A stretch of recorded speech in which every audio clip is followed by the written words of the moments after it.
Pirates continue. The episode begins with just kind of a normal morning for the pirates. Marvelous asks Navi where they are, and Navi has no idea. Somehow every city looks the same while also changing every few minutes. Well, that's useful, so Donnie activates the fortune teller form. Navi hits her head on Donnie's belly, saying, "Jungle Spirit, pizza unleashed." Donnie's really hungry, but the others take note of the jungle part, so they're gonna investigate. Meanwhile, the Zongyak, Argus found a champion from Earth who wishes to help named Punchachamak the 13th, explaining that he's the 13th incarnation of a spirit who fought the Rangers and now he wants revenge, especially for what happened to the 12th. And Vaccaro okays it. The pirates make it to town and they visit the zoo. They learn facts about rhinos, they feed giraffes, and Donnie's still complaining that he's hungry, trying to eat one of the leaves, but the giraffe sneaks it from him with his tongue. See some flamingos, which really excites Bailey. And then they see some guy just in a tiger cage, not fazed at all by the tiger. But in the parking lot, Punchachamak is there, so the Rangers hop in to deal with him. But he steals their weapons with his magnet powers. And he slaps around Bailey and Donnie, as the others go legendary Wild Force, chasing him away. Donnie and Bailey are upset that they were so weak compared to the others. So on the walk home to the Red Galleon, they see some martial arts training. They go up to the master, and it's revealed to be Casey from Jungle Fury, who's become a master of the claw. So he agrees to train them. As he's talking about their animal spirits and stuff, they start realizing he's the guy from the zoo. He must be the spirit of the tiger. Bailey's excelling at the training, finding out that she's the spirit of the flamingo, delicate yet noble and elegant. Donnie's really frustrated that he just can't get this. So that night, him and Luca have a heart-to-heart where she says that giving up is literally not going to help you at all if you wish to improve yourself, so try learning it in a different way. So the next day, Donnie returns super confident, demanding an alternative way of learning. So he gets taken to the local Jungle Karma Pizza. What? Casey explained this is exactly how his master taught him, with Donnie being dismissive. The people of Terra Venture open one of these up on Miranoi. "I got this," and he tries eating some of the toppings, and Casey smacks it out of his hand, explaining that Donnie wants to learn he has to make 6 separate perfect pizzas, and no trying a product until each one is perfect. Donnie's like, "What? And with karate? How is that even supposed to?" And then Casey immediately does some flips and tricks and makes a perfect pizza by himself. Donnie's belly's rumbling. He tries to get a slice just for Casey to take it back to the rest of the class, including Bailey. The other 3 are dealing with Punchachamak, and they get magnetized. "What? We're better than this." So they go Dino Thunder, Super Dino mode, and attack. Meanwhile, Donnie's struggling with all 6 of these pizzas.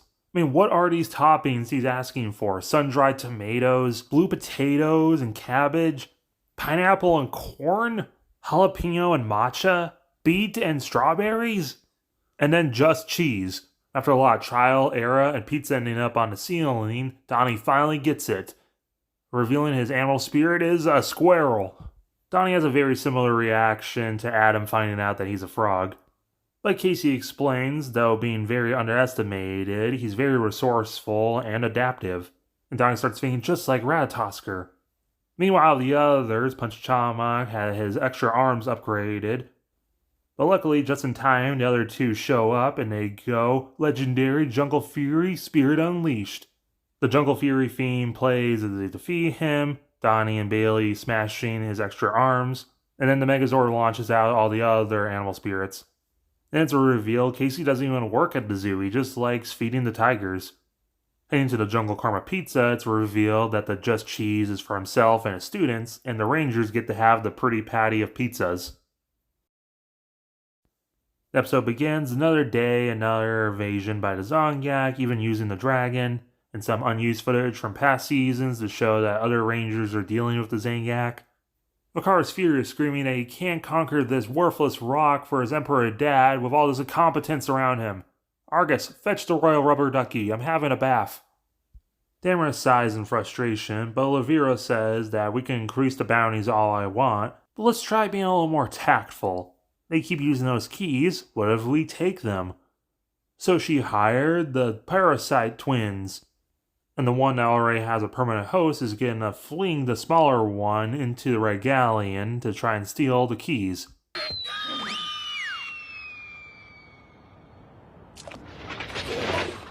Okay, let's try this again. And again. And again. And again. There we go. The parasite roams through the ship looking for the keys.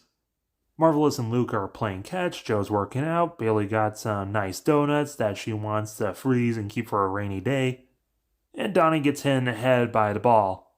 Sneaky parasite, and Donnie says, team meeting. Donnie thinks they haven't been properly memorizing a lot of the Ranger teams, and Joe says, we do plenty. So Donnie takes out a team asking, and Joe's like, Galaxy? No, it's Wild Force. How about these? In space. No, Denji Man. But at least they are aliens. How about this? In space? No, Goggle. They're not even they're from a different dimension. What about these? Turbo? It's like these aren't even from this dimension. How they don't even look like, and he bites the yellow key in frustration, and Marvelous says, they're Justice Wing. Now don't hurt the keys. And Donnie's like, thank you. Joe goes to do push-ups in frustration, until they realize Navi's nowhere to be found, so the team looks around for them as the parasite sneaks around.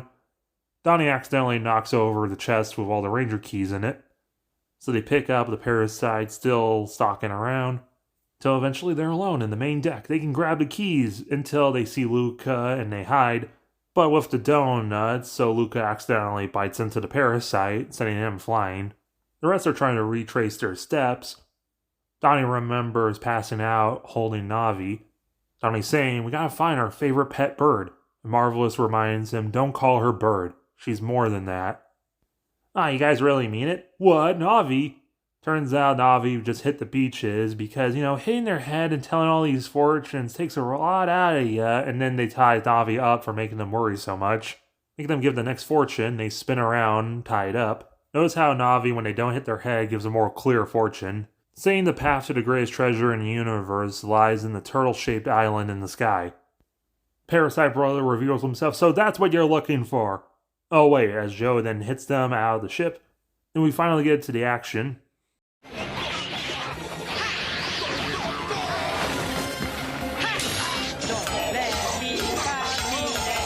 Going Wild Force, Denji Man, Goggle 5, which was all set up earlier. Hit that boy with a bat. And the police. This wasn't just a big bottle episode to save money, because now the Zongyak know what the pirates are looking for.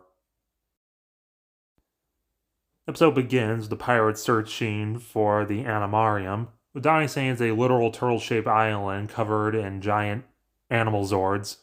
But Luca's getting annoyed because they've been up here for hours and they haven't found it. Well, look over there! They head in, but the Zongyak been tailing them with their new general. So they go Lost Galaxy and deal with them, until the Red Lion appears. He doesn't just swat the Zongyak, but also the Rangers away, off the island of Turtle Cove, where the Rangers comedically fall in the garbage. But the garbage belongs to a veterinarian, and that veterinarian is Cole from Wild Force.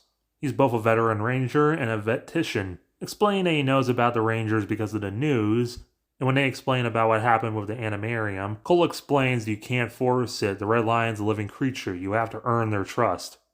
Thanks a bunch. Not that it matters. I mean, I'm just going to get blamed for everything anyway. And it turns out, despite falling this entire way, only Bailey sprained their leg. So Donnie stays behind with her as Cole looks over the leg as best as he can, watching out the window as the Zongyak invade and seeing that Marvelous is protecting the innocent.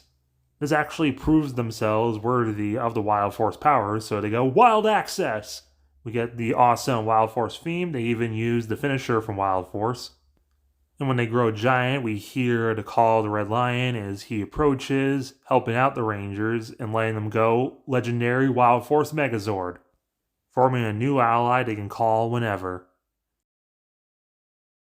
Another day, another attack, another round of Ricard wrestling with his henchmen. Damaris tries calming him down as Argus approaches, revealing that an Imperial cruiser arrives. Hit on board and they just start attacking. They hate these new tin cans. They think the Loogies were way better. Argus manages to stop him as a brand new villain arrives named Snootus using an unused Gokaiger suit, introducing himself and Madakor as members of the Special Sword Squad, as well as Madakor is Prince Vikar's uncle. They were sent by Emperor Mavro as reinforcements. The Emperor said, not naming anyone, Damaris is being very incompetent and saying Vikar can't achieve his goals if you keep holding him back like this. Vikar really likes this. So the pirates are grocery shopping, and yet again it gets interrupted, with Vikar even going on foot, with Madakor and Argus introducing himself to his future citizens and giving out his really long, complicated titles, which gets interrupted by the pirates arriving. They fight as they morph, going legendary Lost Galaxy, and are actually kind of having a hard time against Madakor, which causes Vikar to laugh until Joe rushes him. But Argus does his bodyguarding job, even knocking Joe back to base form. And Argus does a special move, the Solar Slash. Charging up, but Joe just freezes because, what? There's only one other person in the entire galaxy that knows about that. But because of that freeze, he gets hit directly by it, demorphing. And he yells out, Sugra? But Argus has no idea what he's talking about. We see obviously Joe is devastated by this, as Vikar reveals that Special Commander Sugra, though he might have betrayed us on Miranoi, his skills were way too valuable. So Mel, Alice, and Levira revived him to be on our side again. Joe is just stunned in disbelief as Argus slashes him again, but Marvelous takes it and blasts at them, causing Argus to accidentally toss his sword away. Vikar wasn't hit, but wanted to blast it, graze his arm a little. But, my blue blood, and he starts just freaking out, so they retreat. Back at the base, and they're healing up, and Joe is being very quiet and goes to be by himself. Bailey questions what's up with him. So Luca reveals that long ago that Joe was part of the Special Sword Squad, joining a little after Miranoi was conquered. The swordsman, like Skatana, abused Joe, but he was helped out by Sugra. He took him under his wing, basically being his adopted father, teaching him everything he knew. This all changed like many things during the rebellion of Miranoi, when he was ordered by one of his fellow swordsmen, Snootus, to strike down Luca and the children for being part of the rebellion. But Joe realized they're civilians and children and had nothing to do with anything. So when Snootus tried striking them, he rebelled and saved them. Sugra seemingly sacrificed himself so everyone else can escape from Damaris. But I guess Sugra still lives as Argus. The next day, Joe's missing and he left a note saying he's going to meet a friend. The next day, he goes to find Sugra's sword. Argus arrives and he just pleads with him, please remember him. But nothing is getting through, so Argus just pushes him away, grabbing his sword. Even when Joe does the Solar Slash, Argus just tosses it away, calling Joe pirate scum, leaving Joe to just cry on the ground. The rest hear about the Zodiac and go, but back with Joe, he holds his morpher and starts remembering the time where he met Marvelous. When he was trying to defend the orphans and Luca from a horde of Exborgs and Bruisers, but he gets eventually knocked down, until Marvelous appeared, saving his skin with his pirate blaster and saber, with Navi leading everyone else into the Red Galleon. They fought back to back until finally they defeated them all, laying on the ground exhausted. In current times with the others, we see Marvelous go Operation Overdrive, and Ninja Storm, and Turbo, Luca going In Space, and Dino Thunder, and Mystic Force, Johnny going Lightspeed, and Zeo, and Live Man, Bailey going Denji Man, Prism, Time Force, but Madakor is just so strong compared to everyone else, they get demorphed. But luckily they're saved by Joe solar slashing away all the Exborgs. Marvelous and Joe fight back to back like old times. They go Mighty Morphin. They struggle a little, but with new footage, they're able to turn it around and defeat him. But when he grows, they can just take him out with the Wild Force Megazord. That night, Joe looks up to the stars, vowing that he'll save Sugra, one way or another, as Argus looks out into the stars, seemingly almost remembering. A mysterious, giant, scary, skeletal ship arrives. Vikar is screaming in fear, which causes Snootus to storm in, wondering where that little girl is. They're in trouble. Vikar has no idea what you're talking about, so Levira and Argus deal with it. With the Pirates, it's a pretty casual day. Marvelous is just playing darts. Donnie just made some sausages, which Marvelous just stabs with one of the darts and eats it, despite it being super hot. So Donnie decides to go over a couple more teams. MegaForce, no, in space, yeah. Turbo, no, Live Man, they're from another dimension. Mighty Morphin, no, Thunder Squadron, they're from a different dimension. The Ninja Storm, no, Wild Force. And, actually, hey, it's that one key that one team was looking for. Yeah, I wonder what ever happened to them. Luca's like, yeah, we haven't turned into this one yet. Marvelous taking the Robo Knight key, looking at it, but hold up. Get down! And it turns out the Mega Team finally found them. Navi yelling, enemy Megazord off the starport bow. Joe states they made the first strike, and we'll finish it. They quickly form up and attack. They summon the Seek brothers, and it's like, what? They're also pirates, copycats. They fight, but the ghost ship is still there, so Levira and Argus go ghost busting, jumping in until it comically steers to the other side so they fall. Upsetting Vakar, back with the Rangers, Troy sneaks onto the ship as Navi's alerted. Troy tries calming them down by saying, Polly want a cracker, or I guess robot computer chip? Seeing the Robo Knight key, he tries grabbing it until Marvelous appears shooting at him. So Troy just grabs the entire chest and jumps out. Marvelous tails him and they fight on the ground. Marvelous says, give back the Ranger keys, they belong to us. And Troy says they belong to Earth. Back on the Zanyaks, a big cloud of black smoke appears, forming up to Davy Jones. He's a privateer who wants to help the Zanyak. The car is horrified by him, but Davy Jones gives them a thumb drive, inserted into one of their computers, showing a bunch of different scenes from past Rangers, saying that Davy Jones can resurrect any monster the Rangers have ever fought. Damaris is unsure, but Snootus is like, why don't we just give him a chance to show it off? The Reds, they still fight until Marvelous just gets tired of it. I took it to protect us. If you'd rather protect your idiot friend's reputation, then go ahead. But then the White Chariot arrives in orbit and blasts everyone. Beaming down, Davy Jones uses his skills to resurrect some old monsters. One from Mystic Force, Captain Mutiny from Lost Galaxy, and what it can't be, says the Rangers, and even Vakar. Anyone other than him. Vrak is back. Again. Gloating to the Rangers, he's returned again, blasting them. He beams back to the ship as Dagon and Mutiny stay behind. Noah, Emma, Donnie, and Bailey deal with Dagon, as the rest deal with Mutiny. Of all this original footage, even Roy as Mega Green shows up. They go legendary Mighty Morphin. As the others are struggling with Dagon, Navi flies down wondering what just happened with everyone, walking around looking for their crew until they comedically trip over. But because of that, they find the Robo Knight key. They still struggle with Dagon, so they decide to get clever with it. So Noah and Emma use their card powers to disguise the foot soldiers as themselves. So Dagon will attack them, not knowing who the real Rangers as they take pot shots at him.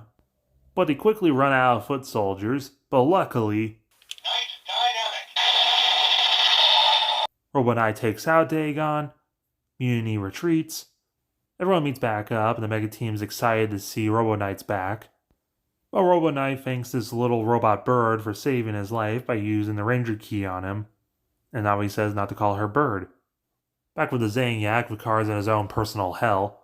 Everyone's cheering, they're glad that Vrak is back, and he's being all smug about it because he knows it really gets under Vakar's skin, telling Damaris it was an honor serving with his Admiral brother Malcor.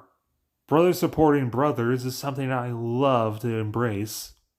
So now that the pirates actually got a moment to sit down and explain their situation to everyone, Troy's not happy about it per se, but he'll allow the pirates to keep the Ranger keys. For now. Plus it turns out a lot of the Rangers have a lot in common, like Luca and Gia. They're like practically the same person. And Jake and Donnie really get along, and Jake asks why did he smash his screen and only his? And Donnie reveals, well, when he found the chest with the morphers in it, he got shocked and flew back. And because of that shock, he has all this memory and stuff from the morphing grid, and that's how he knows all the Ranger stuff. Stay tuned for next part, but until then, hit that like button and the subscribe button.